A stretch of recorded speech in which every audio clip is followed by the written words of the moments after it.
Bonjour chers élèves, j'espère que vous allez bien et vous êtes en très bonne et parfaite santé. Aujourd'hui, on commence un deuxième chapitre intitulé « Rôle du muscle squelettique dans la transformation de l'énergie ». Donc c'est un chapitre qui forme le prolongement du premier chapitre, toujours dans le contexte de l'unité numéro 1, qui est consommation de la matière organique et flux d'énergie. Mais avant de commencer cette séance, on débute par un petit rappel sur le premier chapitre. Nous avons vu au premier chapitre que le glucose, qui est composé de 6 atomes de carbone, 12 atomes d'hydrogène et 6 atomes d'oxygène, forme une énergie chimique potentielle. Cette énergie doit être, ou cette substance doit être dégradée par deux voies qui sont une respiration cellulaire et la fermentation lactique. Les deux voies conduisent à la production d'ATP qui est une énergie chimique. La respiration cellulaire donne un résidu minéral qui est pauvre en énergie et la fermentation lactique donne un résidu organique riche en énergie. Cette énergie qui est sous forme d'ATP doit être convertie en travail mécanique, c'est-à-dire en contraction musculaire. La question, c'est comment se fait cette conversion. Commençons par les questions auxquelles on doit répondre pendant ce chapitre-là. La première, c'est quelles sont les manifestations de la contraction musculaire? La deuxième question, quels sont les phénomènes accompagnant la contraction musculaire? La troisième question, quelles sont les structures responsables de la contraction musculaire? Et la dernière question, c'est comment l'énergie chimique, qui est sous forme d'ATP, est convertie en énergie mécanique, c'est-à-dire en mouvement. Donc, on débute par l'étude expérimentale de la contraction musculaire. Cette étude nécessite un montage expérimental qui est composé des éléments suivants. Donc, nous avons ici une grenouille. Cette grenouille est décérébrée et démédulée. Elle est fixée sur une plaque. Donc, pourquoi une grenouille décérébrée et démédulée? C'est pour éliminer toute commande de la motricité volontaire et involontaire. Donc, cette grenouille, on dégage un muscle qui s'appelle le muscle gastroclénien et on dégage aussi le nerf sciatique qui innerve ce muscle. Sur ce nerf, on dépose deux électrodes excitatrices qui sont reliées à un stimulateur électrique. Parfois, on utilise d'autres stimulateurs, à savoir le stimulateur chimique ou mécanique. Mais le plus utilisé, c'est un stimulateur électrique, car il permet le réglage de l'intensité, le réglage de la fréquence des excitations et garde le nerf et le muscle intacts, même si on refait l'expérience plusieurs fois. Le montage expérimental comprend aussi un cylindre enregistreur qui nous permet d'enregistrer les réponses qui sont sous forme de myogrammes. Ce myogramme est obtenu à l'aide d'un stylet inscripteur M qui nous donne une réponse sous forme d'une courbe ascendante lorsqu'il s'agit d'une contraction et une courbe qui est descendante lorsqu'il s'agit du relâchement. Ce montage aussi comprend un stylet S qui nous permet de montrer l'instant de l'excitation, c'est-à-dire l'artefact de stimulation. Et ce dispositif comprend aussi un diapason électrique qui porte un stylet T qui nous permet d'enregistrer le temps. Commençons maintenant par l'étude des réponses mécaniques du muscle. On débute par l'étude de la secousse musculaire élémentaire. Si on stimule un muscle squelettique strié par une intensité supraliminaire, c'est-à-dire une intensité qui donne une réponse qui est égale ou supérieure à la réobase. Donc, si on stimule un muscle par cette excitation, on obtient une réponse mécanique qui se traduit par une variation de la tension du muscle en fonction du temps. C'est la secousse musculaire élémentaire. Voilà cette figure. Donc, cette réponse est sous forme d'une courbe qui présente une partie horizontale et une partie ascendante et une deuxième partie qui est descendante. La question, c'est interpréter cette réponse mécanique, c'est-à-dire faire une description de cette réponse. Donc, nous avons ici la réponse réelle et ici, nous avons un schéma qui nous montre les composantes de cette réponse. Donc, la réponse mécanique est composée de trois parties. La première partie s'étale de l'artefact de stimulation jusqu'au début de la réponse. Donc, il est nommé temps de latence. Et une deuxième partie pendant laquelle la tension du muscle augmente, c'est-à-dire la longueur du muscle diminue. C'est ce qu'on appelle la période de contraction.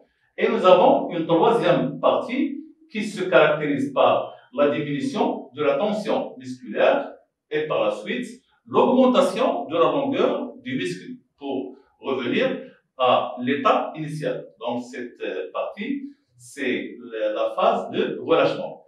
Et cette réponse mécanique se caractérise aussi par une amplitude. Donc la secousse musculaire élémentaire se compose de trois parties. La première partie, c'est le temps de latence, c'est le temps qui sépare l'artefact de stimulation et le début de la réponse mécanique du muscle. Et nous avons une période ou un temps de contraction, c'est le temps pendant lequel l'intensité du muscle augmente.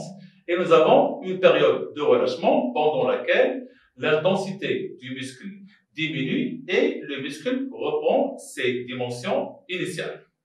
On note aussi que cette réponse mécanique est asymétrique, puisque la durée de la contraction est plus courte que la durée du relâchement. De même, cette réponse se caractérise par une amplitude qui est matérialisée ici par D.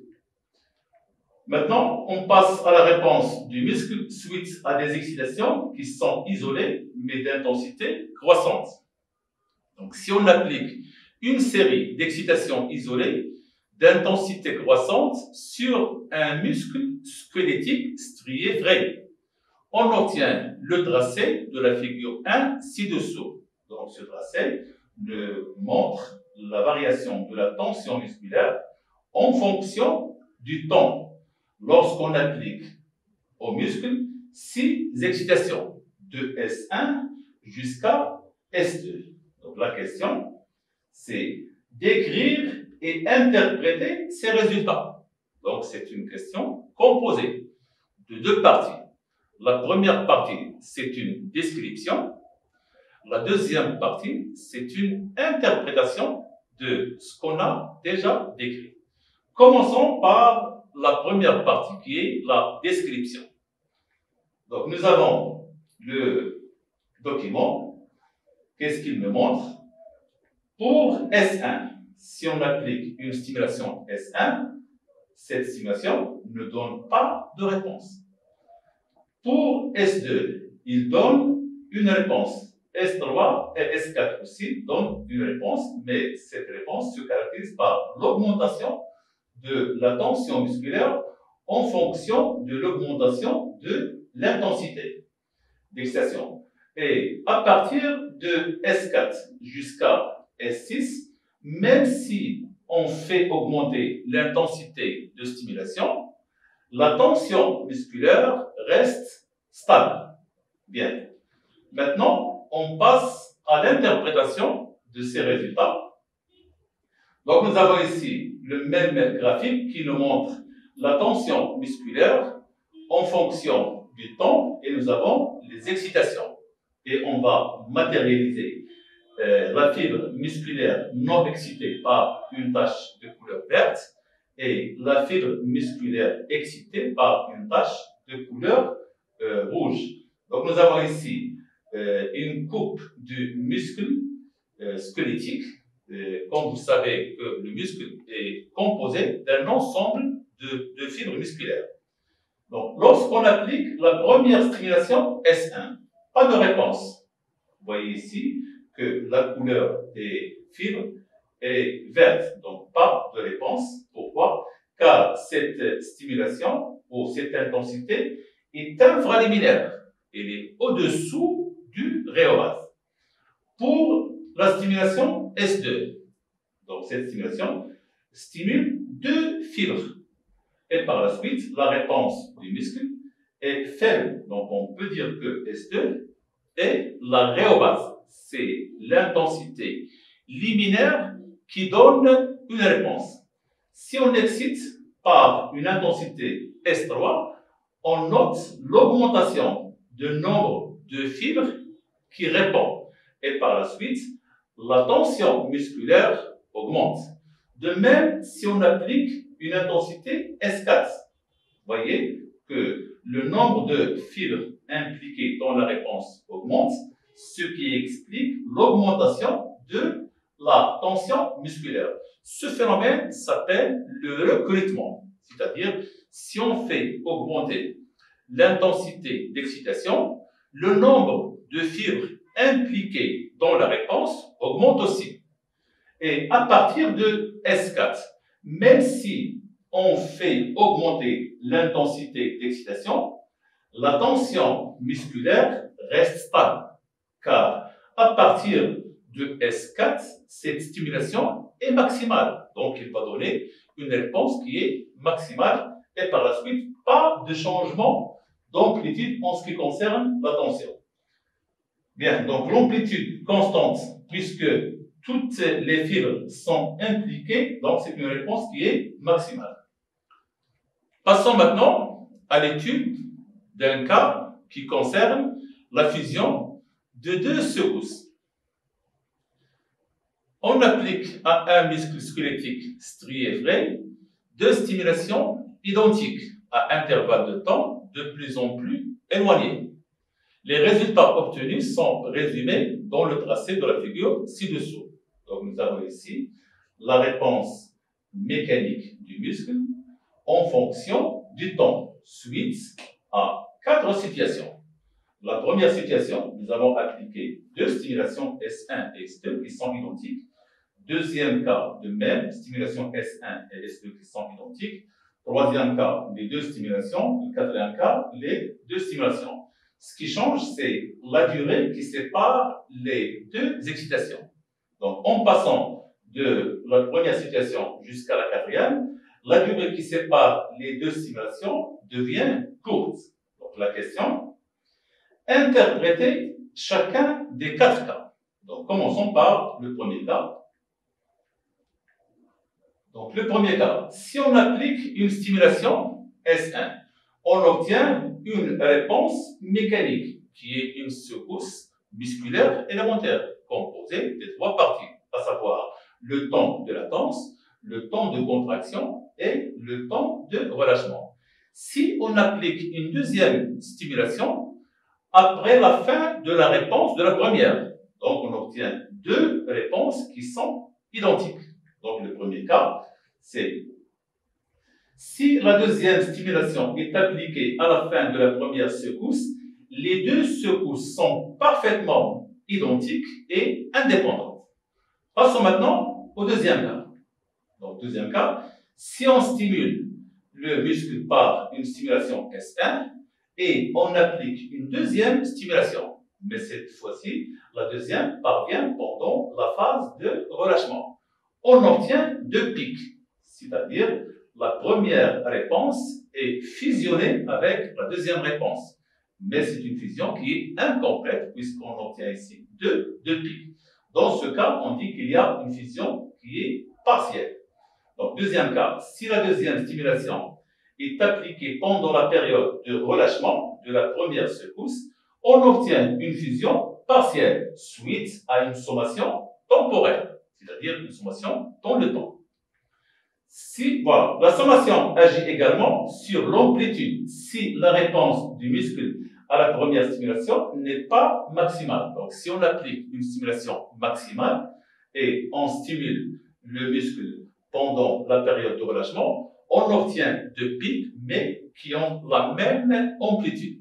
Mais si l'intensité utilisée est supérieure au rhéobase, mais inférieure à une excitation qui est maximale, on trouve qu'il y a une sommation et par la suite, la deuxième réponse présente un pic plus important que le premier. Passons maintenant au troisième cas. Si on applique une stimulation et on applique une deuxième pendant le temps de contraction, on obtient une seule réponse, c'est-à-dire les deux réponses des deux excitations sont fusionnées d'une manière complète. Bien, donc si la deuxième stimulation est appliquée pendant la période de contraction de la première secousse, on obtient une fusion qui est totale, suite à la sommation temporelle. Voyons maintenant le quatrième cas. Si on applique une stimulation S1 et on applique une deuxième stimulation pendant le temps de latence, on voit que le muscle répond à la première excitation seulement. Il ne répond pas à la deuxième, il l'ignore. Donc, si la deuxième stimulation est appliquée pendant le temps de latence de la première secousse, le muscle ne répond qu'à la première stimulation. Il ignore la deuxième. Maintenant, on passe pour voir la fusion de plusieurs secousses, à savoir le tétanos. On applique à un muscle frais une série d'excitations qui sont efficaces et rapprochées avec la variation de la durée séparant les excitations. Les figures 1 et 2 représentent les tracés obtenus suite à des excitations. Donc nous avons ici la figure 1 qui nous montre la réponse du muscle suite à plusieurs excitations. Nous avons ici le temps, donc pendant 100 millisecondes, nous avons appliqué 1, 2, 3, 4, 5 excitations. On trouve le tracé de la figure 1. Dans ce cas, nous avons, dans ce temps qui est 100 millisecondes, nous avons 1, 2, 3, 4, 5, 6, 7, 8, 9, 10, 11, 12 excitations. Donc, dans la figure 1, la fréquence est faible. Pour la figure 2, la fréquence est élevée. Donc, nous avons ici un tracé qui diffère de celui de la figure 2. La question est d'écrire et interpréter ces deux tracés. Donc, c'est une question composée de deux parties. La première, c'est faire une description, c'est-à-dire une lecture de cette figure. Et la deuxième partie, c'est interpréter les résultats qui sont présents dans chaque figure. Commençons par la figure 1. Donc, la figure 1, il présente la première partie qui est une partie ascendante. Donc, le tracé de la figure 1 présente une phase ascendante qui correspond à une augmentation de l'amplitude de la réponse. Cette augmentation est due au phénomène de recrutement. Après, on obtient un palier qui est irrégulier, c'est-à-dire ondulé. Après la cinquième excitation, on obtient un palier non régulier, c'est-à-dire il est ondulé, qui reste constant jusqu'à l'arrêt des excitations. Pour la figure 2, toujours on débute par une phase qui est ascendante. Donc nous avons la figure 2 qui présente également la phase ascendante, c'est une augmentation de l'amplitude. Et la deuxième phase, dans ce cas, c'est un palier qui est rectiligne et presque horizontal. Donc après la septième excitation, on obtient un palier qui est régulier, sous forme d'une droite presque horizontale, qui reste constant jusqu'à l'arrêt des excitations. Passons maintenant à l'interprétation de ces résultats pour la figure numéro 1. La fréquence d'excitation est 5 sur 100 millisecondes. Nous avons ici 100 millisecondes. Donc, durant cette période, on applique 5 excitations. Et par la suite, l'excitation suivante, il parvient toujours pendant la phase de relâchement de la précédente. Donc, pour une telle fréquence, toute excitation se fait durant la période de relâchement de la secousse précédente. Et par la suite, qu'est-ce qu'on obtient? On obtient une fusion des secousses qui est incomplète. Et on obtient un tracé qui est ondulé, c'est le tétanos imparfait ou incomplet. Pour la figure 2, donc la fréquence est élevée en comparaison avec la figure 1. Vous avez ici le temps, donc durant 100 millisecondes, on applique à peu près 12 excitations. Et par la suite, on obtient la phase ascendante, qui est presque rectiligne, et la phase, le plateau, qui est aussi rectiligne, mais horizontal. Donc, pour une telle fréquence, c'est-à-dire une fréquence de 12 excitations par 100 millisecondes, l'excitation suivante se fait durant la période de contraction de la secousse précédente. Dans ce cas, qu'est-ce qu'on obtient? Donc, on obtient une fusion des secousses qui est complète. Et le tracé qu'on obtient, qui est rectiligne, forme ce qu'on appelle le tétanos parfait ou le tétanos qui est complet. On passe maintenant au dernier cas, qui est la fatigue musculaire. On applique une stimulation supraliminaire à un muscle frais au repos et on obtient le premier tracé qui est matérialisé par C1. Donc ce tracé, c'est une réponse mécanique suite à une excitation qu'on appelle une secousse musculaire élémentaire. Elle est composée des trois composantes qui sont le temps de latence, le temps de contraction et le temps de relâchement. Si on applique la même stimulation au même muscle, mais à l'état fatigué, on obtient le tracé CM. Donc ce tracé CM présente aussi les trois composantes qui sont le temps de latence, le temps de contraction et le temps de relâchement. Donc la question, comparer ces deux tracés et déduire les manifestations de la fatigue musculaire. Donc toujours c'est une question qui est composée de deux parties. La première partie, c'est une comparaison et la deuxième partie est une déduction qui concerne les manifestations de la fatigue musculaire. Commençons par la comparaison. Donc, dans les deux cas, que ce soit un muscle qui est au repos ou un muscle qui est fatigué, on obtient une réponse mécanique qui est composée des trois composantes qui sont le temps de latence, temps de contraction et temps de relâchement. Donc, dans les deux cas, on a une réponse du muscle qui se manifeste par l'augmentation de la tension suite à l'excitation. Mais pour la différence, on note qu'il y a une différence en ce qui concerne l'amplitude. Donc, l'amplitude de la réponse mécanique du muscle lorsqu'il est au repos est plus importante que l'amplitude du même muscle lorsqu'il est fatigué. Et aussi le temps sur lequel s'étale la réponse mécanique, c'est-à-dire le temps de la secousse musculaire.